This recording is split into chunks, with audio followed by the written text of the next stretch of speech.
Hello, welcome to the BT360 podcast, What's Up in Business Travel, a weekly podcast where we update you on what's up this week in the world of business travel. This podcast is great for those who need to know what's happening, all in less than 15 minutes. My name is Ash. Let's get started.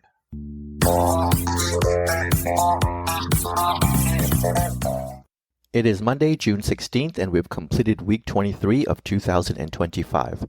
I want to take this opportunity to thank all the listeners.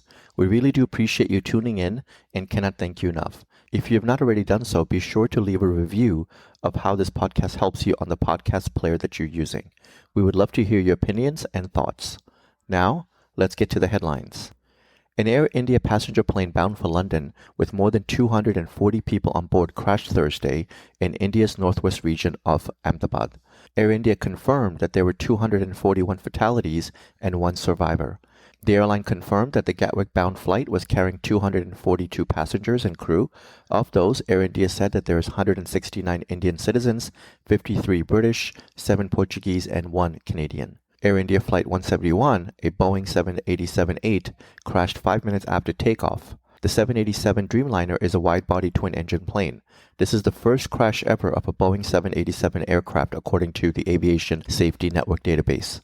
The last major plane crash in India was in 2020 when an Air India Express Boeing 737 skidded off a hilltop runway, killing 21 people. Air India's owner, the Tata Group, has confirmed that it will pay 10 million Indian rupees to each of the families of each passenger who died on the crash. The Tata Group also said it will cover the medical expenses of anyone who was injured and will help with the rebuilding of the hostel in which Flight 171 collided when it crashed.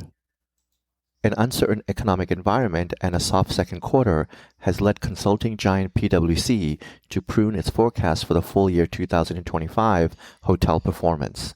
While inbound international business travel is showing some strengths, the outlook for domestic demand is mixed according to PwC. PwC, in its May 2025 Hospitality Directions Report, projected that 2025 U.S. revenue per available room will increase by 1% year over year to $101.16, compared with a 1.5% increase that it had in its previous forecast.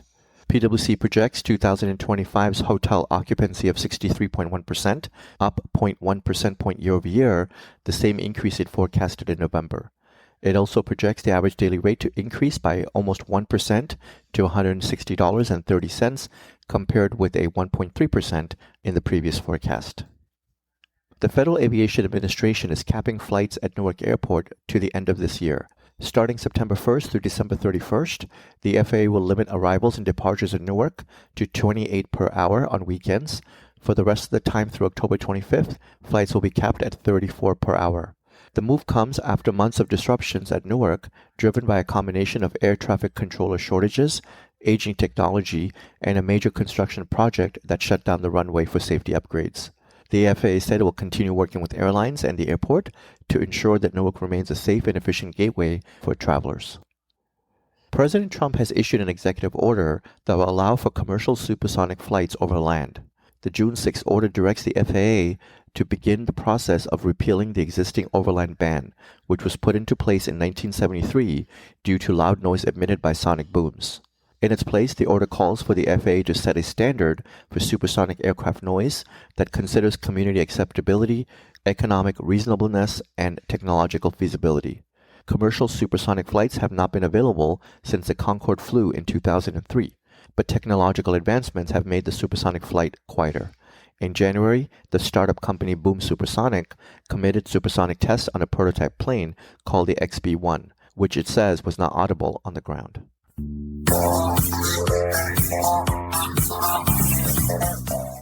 Now in news that impacts the travel industry. Budget airline Jetstar Asia is set to close this summer after 20 years of operations.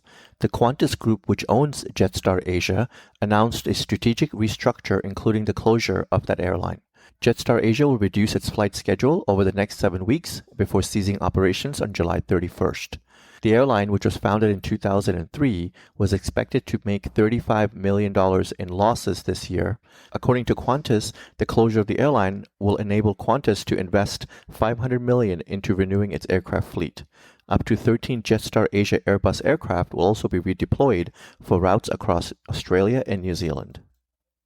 A Florida-based airline, Silver Airways, will immediately stop flying after a bankruptcy sale ceased operations, leaving passengers suddenly without flights on the day of travel. Silver Airways released a statement to customers informing them that they should not be going to the airport. Silver Airways has a series of routes flying from Florida to the Bahamas, Puerto Rico, and the Caribbean islands. Play Airlines, which is Iceland's low-cost airline, will halt all of its flights from North America this October.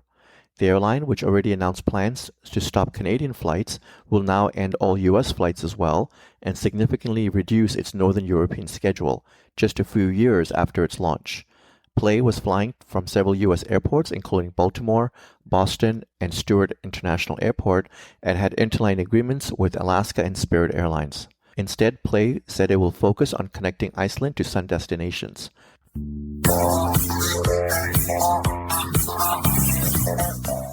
Let's get to the news of mergers and new partnerships. Scandinavian Airlines and WestJet later this summer will begin sharing codes building on an airline agreement that they recently signed. SAS flies year-round between Copenhagen and Toronto Pearson, and once the code share is in place, SAS said WestJet will place its code on non-stop flights on SAS-operated flights connecting European cities, including London, Paris, and Amsterdam. The airline added that the SAS customers will also gain access to WestJet's Canadian domestic routes from North American gateways. Through the interline agreement, which SAS said will be available on June 26, WestJet customers will gain single-ticket access to 29 destinations across Denmark, Sweden, and Norway, including SAS's Copenhagen-Toronto nonstop. It also enables connections with SAS's network through many European gateways. The Lufthansa Group on July 1st will enable code sharing on select ITA Airways long-haul flights as it continues its integration with the Italy-based airline. Lufthansa Group, which includes Lufthansa, Swiss, Austrian, and Brussels Airlines, in January closed a $325 million deal to acquire 41% of ITA. Soon after, it began implementing a codeshare program and aligning loyalty programs.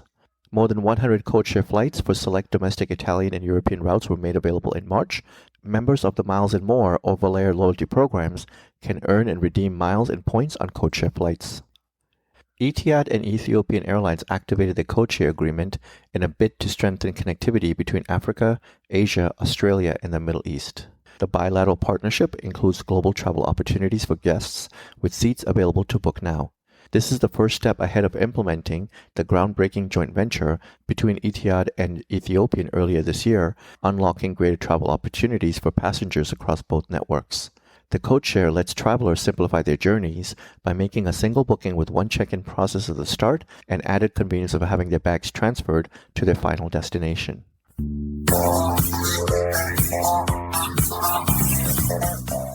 And now, news of new travel services and improvements. American Airlines is launching Instant Upgrade. With Instant Upgrade, American is moving away from its traditional mileage upgrade award chart in favor of a more dynamic, real-time system similar to what Delta Airlines has. Starting now, Advantage members can use miles for upgrades whenever a cash upgrade offer appears on the American Airlines website or mobile app. Instead of relying on a fixed award chart, travelers will now be able to see upgrade options alongside cash offers when managing their bookings. The flexible system means upgrade pricing will vary based on flight details, timing, and demand, reflecting the principles of dynamic pricing.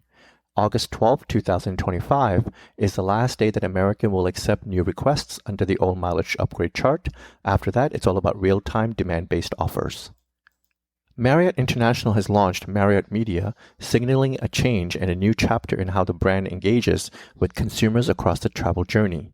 By using first-party data and more than 200 targetable attributes across the nearly 237 million member Marriott Bonvoy program and from the company's lodging portfolio, comprising of nearly 10,000 properties globally, the network helps enable targeting by combining demographic information with guest behavior, traveler intent, and traveler passions. Alaska Airlines is in the process of enhancing its first class and premium class seats and features on select aircraft. On Boeing 737-800 and MAX aircrafts, Alaska is increasing the number of first-class seats to 16 from 12. The seats will have new leg rests, seatback device holders, and USB-C charging ports. On the Boeing 737-900, the airline will have 30 premium seats, up from 24. In addition, Alaska has introduced reserved overhead bin signs above its premium seats so guests in that cabin can have designated space for carry-on luggage. By the end of 2025, nearly all of the Boeing 737 aircraft in Alaska's fleet will have a consistent look and feel, updated bulkhead cabin dividers, and new seat leather and carpets. And speaking of Alaska Airlines is looking to connect Seattle with Rome starting next year.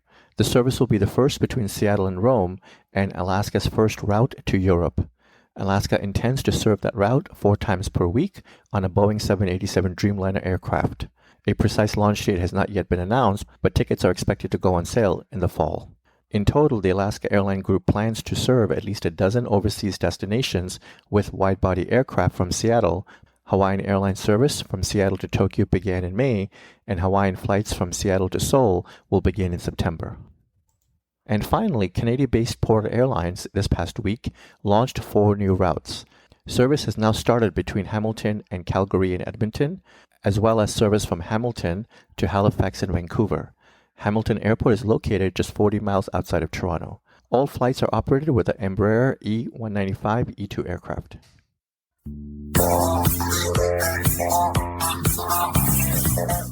With that, thank you for joining us, and I would like to ask you to tune in again next week on Monday morning to get your weekly update. We hope that you will make this a regular part of your week and listen in while you're on the move or sitting back and sipping your coffee. You can subscribe to this podcast by searching Business Travel 360 on Apple or Google Podcasts, Spotify, iHeart, or Pandora.